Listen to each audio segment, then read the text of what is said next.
Le projet ANR Satin est un projet d'une durée de 4 ans qui a commencé en janvier 2012.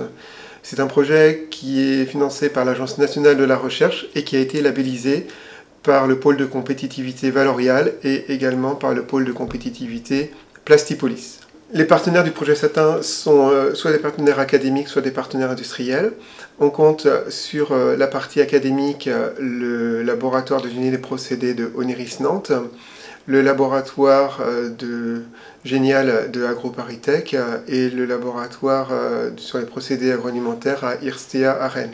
L'ensemble de ces laboratoires travaillent sur la compréhension des phénomènes de vieillissement de l'antiadhésif et les interactions avec la structure des produits. On compte également le laboratoire sur les surfaces de l'Université de Haute-Alsace qui travaille lui sur la compréhension du vieillissement de l'antiadhésif. Nous avons également le LabERCA, qui est le laboratoire d'études et de recherche de contaminants dans les aliments, qui est associé à Oniris. Et ce laboratoire travaille donc sur la recherche de traces de contaminants venant de l'antiadhésif utilisé dans les moules, dans les pains, à l'issue des cuissons. Le LabERCA est le laboratoire national de référence au niveau français et nous avons également associé à ce projet le laboratoire qui se trouve en Italie à Ispra, qui est le laboratoire de référence européen sur le contact alimentaire. Les partenaires industriels sont la société Mahé à Tours qui développe des moules innovants appliqués à la boulangerie, la société Holo3 qui travaille sur des systèmes de qualification par mesure optique des antiadhésifs, et également la société Spectralis qui est rattachée au projet, qui travaille sur l'utilisation de la fluorescence frontale pour qualifier déterminer la présence ou non de contaminants. Enfin, un partenaire industriel confidentiel travaille sur des applications en pain de mie, telles que ceci. Ce projet doit donner lieu à l'issue de la réalisation à un certain nombre d'événements de dissémination de résultats. Et il est prévu en particulier un congrès qui aura lieu à Bruxelles en juin 2016, au cours duquel nous devrions présenter les différents résultats issus des travaux de recherche de ce projet, vers le monde industriel, mais également vers le monde normatif, en particulier au niveau européen, étant entendu que les réglementations concernant ces antiadhésifs perfluorés sont en pleine surveillance, en pleine évolution possible. Donc les instances européennes sont en attente de ces résultats et ce congrès sera organisé conjointement avec le laboratoire de référence européen sur les contaminants dans les aliments.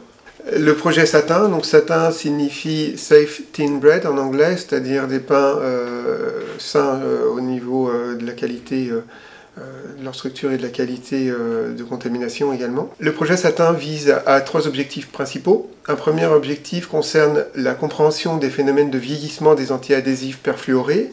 Il s'agit ici de comprendre le vieillissement et les phénomènes physiques et chimiques qui conduisent au vieillissement et à la perte de qualité antiadhésive.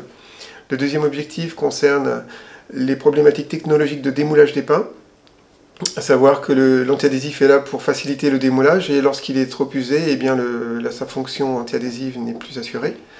Et le troisième point concerne l'évaluation des risques chimiques, soit en termes de composés exogènes venant de l'antiadhésif qui pourraient contaminer le pain, soit de contaminants endogènes néoformés au cours de la cuisson, par exemple les acrylamides. Alors, pour parvenir à étudier de manière convenable les phénomènes survenant lors de la cuisson et les phénomènes de vieillissement des antiadhésifs, nous réalisons des tests de vieillissement au niveau industriel sur des moules comme ceci, qui sont donc des moules industriels utilisés en usine et que nous qualifions tous les 200 cycles de cuisson.